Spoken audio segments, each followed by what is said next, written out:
Hello friends, मेरा नाम है नीलेश बजाज और इस वीडियो में हम देखेंगे friend function topic in C++।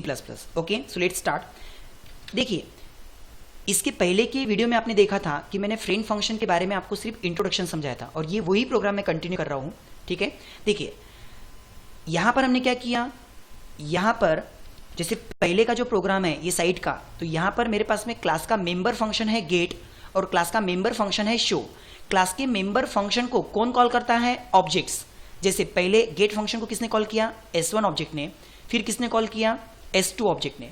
उसी तरह क्लास का जो दूसरा मेंबर फंक्शन है शो, उसको भी किसने कॉल किया? तो एक ऑब्जेक्ट S1 ने, अगेन एक ऑब्जेक्ट S2 ने।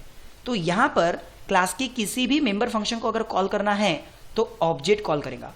लेकिन जब मैंने आपको लास्ट वीडियो में बताया था कि क्लास के पास में सिर्फ एक ही मेंबर फंक्शन है, दैट इज गेट, और हमने बाहर एक ऑर्डिनरी फंक्शन बनाया दैट इज शो नाम का फंक्शन, जिसका क्लास से फिलहाल कोई लेन देन नहीं है, तो क्लास के फंक्शन को तो ऑब्जेक्ट कॉल करता है। जैसे गेट फंक्शन को कॉल कर रहा है तो S1 नाम का ऑब्जेक्ट या फिर S2 नाम का ऑब्जेक्ट, बट जो बाहर का ऑर्डिनरी फंक्शन है उसको कैसे कॉल करेंगे? डायरेक्ट। और यदि मैं इस फंक्शन को क्लास का फ्रेंड बना रहा हूं तो मैंने आपको बताया था कि उसको हम भले ही डायरेक्ट कॉल करेंगे, लेकिन उसके अंदर हमने किसको पास किया? S1 को। क्यों पास किया?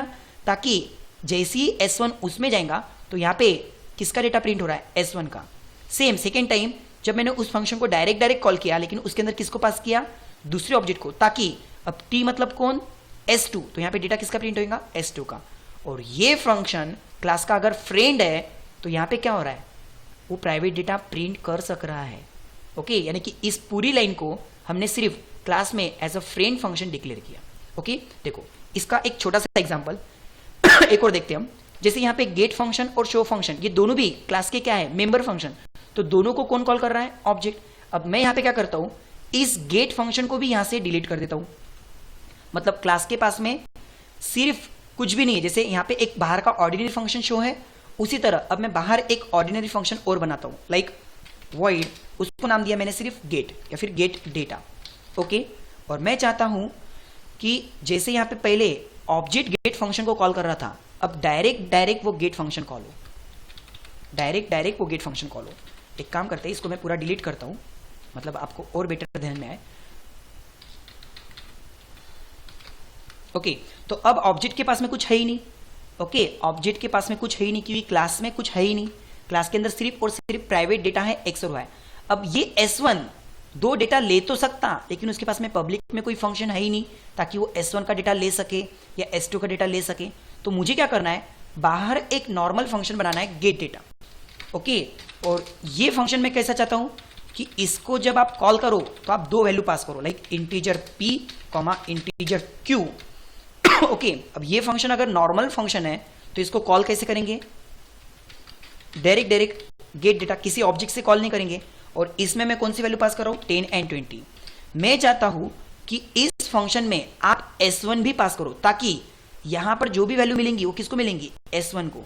तो देखो बाजू में कैसा था, S1 उस फंक्शन को कॉल कर रहा था। क्यों? क्योंकि वो फंक्शन क्लास के अंदर था। लेकिन यहां पर मुझे क्या करना पड़ेगा, यहां पर उसी S1 को एज अ पैरामीटर पास करना पड़ेगा। ओके, जैसे ही उस फंक्शन को मैंने डायरेक्ट कॉल किया तो पैरामीटर में कितनी चीजें हो गई? 3। एक S1 लेने के लिए, मतलब मुझे यहां पे क्या करना पड़ेगा, सैंपल क्लास का एक रेफरेंस ऑब्जेक्ट बनाया, सपोज मैंने T। ओके, तो यहां पर क्या हो रहा, ये S1 किसके पास गया? उस T के पास। और फिर यहां पर मैं क्या कर रहा हूं, like T.x equals to P की value and T.y equals to Q की वैल्यू। इसका मतलब आपने ये जो दो वैल्यू पास की, ये दो पैरामीटर की वैल्यू किसके पास गई? T.x और T.y के लिए, मतलब इनडायरेक्टली किसके पास गई? S1 के पास। और ये जो फंक्शन है, ये फंक्शन क्लास का है क्या? नहीं, उसको हमने डायरेक्ट कॉल किया। बट फिर भी अगर वो क्लास का नहीं है, फिर भी वो प्राइवेट डेटा ले रहा है, तो हमें क्या करना पड़ेगा, बस इस फंक्शन को क्लास के अंदर private as a friend declare करना पड़ेगा। Okay, as a friend declare करना पड़ेगा। ओके, आई थिंक कुछ गड़बड़ हुई क्या? ओके, बस इतना सेमीकोलन। तो हमने क्या किया, जो आपका क्लास का मतलब प्राइवेट डेटा एक्सेस कर रहा है, दैट इज गेट फंक्शन, ये कब पॉसिबल है? जब हमने उस फंक्शन को क्लास का फ्रेंड डिक्लेयर किया। सेम उसी तरह क्या क्लास के पास में डेटा शो करने के लिए फंक्शन है क्या? नहीं। तो हमने क्या किया, यहाँ पे शो फंक्शन क्लास के बाहर डिक्लेयर किया, मतलब जो कि एक ऑर्डिनरी नॉर्मल फंक्शन है, उसको भी हम कैसे कॉल करेंगे, ऑब्जेक्ट से कॉल करेंगे क्या, नहीं, क्योंकि वो क्लास का नहीं है, तो उसको भी हमने कैसे कॉल किया, डायरेक्ट, बट उसमें मुझे किसका डेटा शो करना है, S1 का, तो हमने उसके अंदर S1 पास किया। मतलब अगर क्लास का फंक्शन रहता था तो उसको ऑब्जेक्ट कॉल करता था, लेकिन एक नॉर्मल फंक्शन होने के नाते उसको हमने डायरेक्ट कॉल किया, बट उसमें object as a parameter pass किया। तो यहाँ पे T मतलब कौन, S1, मतलब किसका प्राइवेट डेटा प्रिंट हो रहा, S1 का। बस प्राइवेट डेटा आप कब प्रिंट कर सकते हैं, इसी फंक्शन को आपको ऊपर क्या डिक्लेयर करना है, फ्रेंड। तो इसको हमने यहाँ से कॉपी किया और यहाँ पे by using the keyword friend उसको डिक्लेयर किया। ओके, देखो ठीक है। ओके, तो यहां पर क्या हो रहा है, फिर से देखो, सेम मुझे अगर गेट फंक्शन कॉल करना है और इस बार गेट डेटा फंक्शन को जब मैंने डायरेक्ट कॉल किया, इसमें मुझे किसका डेटा चाहिए, S2 का, तो S2 आपको पास करना पड़ेगा, साथ में कुछ पैरामीटर यानी कि वैल्यू पास करना पड़ेगा। अब इसमें क्या हो रहा है, यहाँ पे T मतलब कौन, गेट फंक्शन का T मतलब कौन, तो आपने S2 पास किया, मतलब T के पास में डेटा पहुंच रहा है और T के पास में प्राइवेट डेटा पहुंच रहा है और ऑलरेडी आपने उसको फ्रेंड फंक्शन डिक्लेयर किया हुआ है।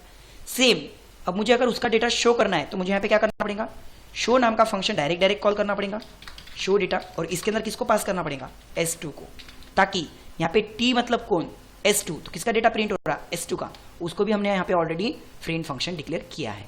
ओके, तो यहाँ पर मैं आपको क्या समझाना चाहता हूँ, सबसे इंपॉर्टेंट कॉन्सेप्ट देखिए कि अगर आपका क्लास का मेंबर फंक्शन है, यदि आपका क्लास का मेंबर फंक्शन है तो उसको ऑब्जेक्ट्स कॉल करते, और वही अगर आपका फ्रेंड फंक्शन है तो उसके अंदर आपको ऑब्जेक्ट पास करना पड़ता। दूसरा रूल कि अगर आपके मेंबर फंक्शन के पास में 2 पैरामीटर है तो उसी फ्रेंड फंक्शन के पास में आपके 3 पैरामीटर हो जाएंगे। अगर आपके मेंबर फंक्शन के पास में एक भी पैरामीटर नहीं है तो आपके उसी फ्रेंड फंक्शन के पास में एक पैरामीटर हो जाएगा। कहने का मतलब as compare to member function, friend function में एक एक्स्ट्रा का पैरामीटर रहेगा, और वो कौन, ऑब्जेक्ट। अगर आपके मेंबर फंक्शन में एक भी पैरामीटर नहीं है तो फ्रेंड फंक्शन में एक पैरामीटर है, यानी कि as compare to member function, friend function में एक पैरामीटर एक्स्ट्रा रहेगा, और वो कौन, ऑब्जेक्ट। क्योंकि यहाँ पे ऑब्जेक्ट कॉल कर रहा था तो यहाँ पे आपको ऑब्जेक्ट पास करना पड़ता है। ओके, सो आई होप आपको ये कंसेप्ट समझ में आया होगा। ओके, तो ये हुआ हमारा फ्रेंड फंक्शन का एक सिर्फ इंट्रोडक्शन समझाने का तरीका, लेकिन अब इसी को हम अगले वीडियो में देखेंगे प्रैक्टिकली। ओके, आई होप आपको ये कंसेप्ट समझ में आया होगा।